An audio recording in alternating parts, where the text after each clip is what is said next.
क्या वाकई नरेंद्र मोदी झोला लेकर जाने वाले हैं या फिर पकोड़ों का ठेला लगाकर नए रोजगार की शुरुआत करेंगे।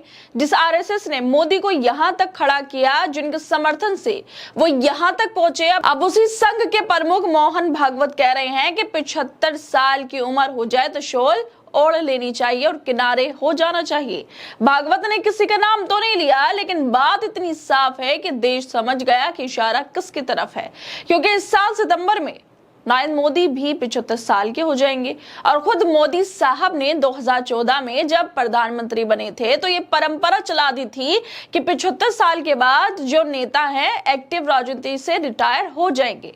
एडवाणी, जोशी सबको बाहर कर दिया गया, तो अब खुद पर वो नियम क्यों लागू नहीं हो रहे हैं? क्या अब संघ खुद नरेंद्र मोदी को बता रहा है कि बहुत हो गया, अब नए लोगों को जगा दो? क्या भागवत ये संकेत दे रहे हैं कि अब मोदी युग का धीरे धीरे समापन होना चाहिए? भागवत खुद भी 75 के होने वाले हैं, तो क्या वो खुद भी हटेंगे या सिर्फ मोदी को ही किनारे करना चाहते हैं? क्या अब नरेंद्र मोदी को भी शॉल उड़ाकर मार्गदर्शन मंडल में बिठा दिया जाएगा, या वह फिर कहेंगे कि मैं रिटायर नहीं होने वाला, रिटायर करवाने आया हूं? मोहन भागवत कह रहे हैं कि 75 साल की उम्र पूरी होने पर शॉल ओढ़ लेनी चाहिए और दूसरों को मौका देना चाहिए। अब ये बात किसी और को लेकर थी या नहीं थी, क्योंकि देश में सबसे चर्चित जो शख्स हैं वो इस साल 75 को होने वाले हैं और वो नरेंद्र मोदी ही हैं। तो क्या भागवत का यह बयान मोदी के लिए था कि संघ अब खुद ये मान रहा है कि बहुत हो गया, अब नए चेहरे की जरूरत है, कि मोदी की पारी खत्म करने का इशारा उन्हीं के घर से आ गया है? दरअसल हाल ही में मोहन भागवत ने 9 जुलाई को राम जन्मभूमि आंदोलन के प्रेरक दिव्यंग मोरोपंत पिंगले पर लिखी पुस्तक के विमोचन कार्यक्रम में ये बात कही थी कि 75 साल की उम्र होने के बाद दूसरों को मौका देना चाहिए।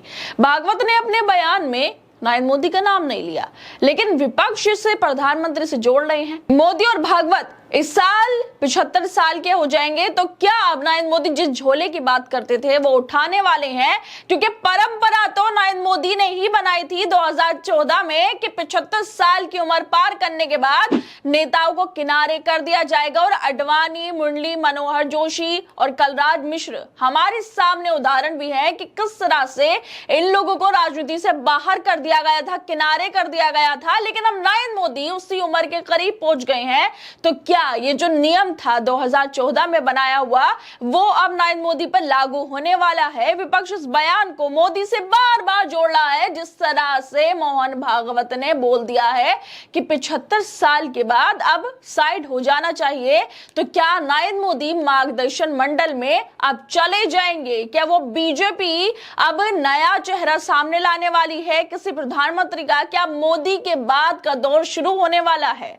और मोहन भागवत के इसी बयान को लेकर अब कांग्रेस नेता पवन खेड़ा का भी ट्वीट सामने आ गया है। वो लिखते हैं कि देश के अच्छे दिन आने वाले हैं, भागवत और मोदी जाने वाले हैं। इस ट्वीट के साथ ही पवन खेड़ा ने एक वीडियो भी शेयर किया है, जिसमें ये कह रहे हैं कि मोहन भागवत ने खुशखबरी दी। अक्सर वो इसके लिए नहीं जाने जाते, लेकिन कल उन्होंने खुशखबरी दी। उन्होंने कह दिया कि 75 साल का होने के बाद इंसान को किसी और को मौका देना चाहिए। यह खुशखबरी इसलिए है क्योंकि 11 सितंबर को मोहन भागवत खुद 75 के होने वाले हैं और 17 सितंबर को नरेंद्र मोदी 75 के हो जाएंगे। मैं अक्सर सोचता हूं कि नरेंद्र मोदी अगर सियासत में ना होते तो कहां होते, क्या करते? क्या वो बॉलीवुड में होते? खैर, अब वो बॉलीवुड में तो नहीं है, तो बॉलीवुड तो बच गया, लेकिन देश नहीं बच पाया। 11 साल से जो इस देश की हालात है, संविधान की हालत है, संवैधानिक संस्थाओं की हालत है, अब 17 सितंबर को उससे हमें निजात मिलेगी और 11 सितंबर को भी निजात मिलने का पहला कदम होगा, क्योंकि इन्हीं दोनों की जोड़ी ने संविधान की ये हालत बना दी है। देश की आत्मा के साथ खिलवाड़ किया गया, तो अब देश में हर्षोल्लास की लहर दौड़ गई जब से मोहन भागवत का यह बयान सामने आया। आप सब लोग खुश हो जाइए, क्योंकि भारत के संविधान के अच्छे दिन आने वाले हैं, क्योंकि नरेंद्र मोदी और मोहन भागवत जाने वाले हैं। अब असली खेल, यह सवाल यही है क्या अगर नरेंद्र मोदी रिटायर होते हैं तो बीजेपी में कौन उनकी जगह लेगा? अमित शाह, योगी आदित्यनाथ या फिर कोई चौंकाने वाला नाम? अमित शाह और योगी में तो पहले से ही वर्चस्व की लड़ाई चल रही है। अगर ऐसा है तो क्या मोदी के रिटायर होते ही बीजेपी के अंदरूनी लड़ाई सामने आ जाएगी? क्या बीजेपी में प्रधानमंत्री बनने की होड़ की वजह से कई गुट बन जाएंगे? अब देखना यह है कि नरेंद्र मोदी भागवत के इस इशारे को समझते हैं या अनदेखा करने वाले हैं। बाकी नेताओं को 75 में घर भेज दिया तो अब खुद के लिए नया नियम बनाया जाएगा कि 75 के बाद घर में बैठा दिया जाएगा नरेंद्र मोदी को। खैर दोस्तों, जिस तरह से भागवत का ये बयान सामने आया है वो कई सवाल उठा रहा है।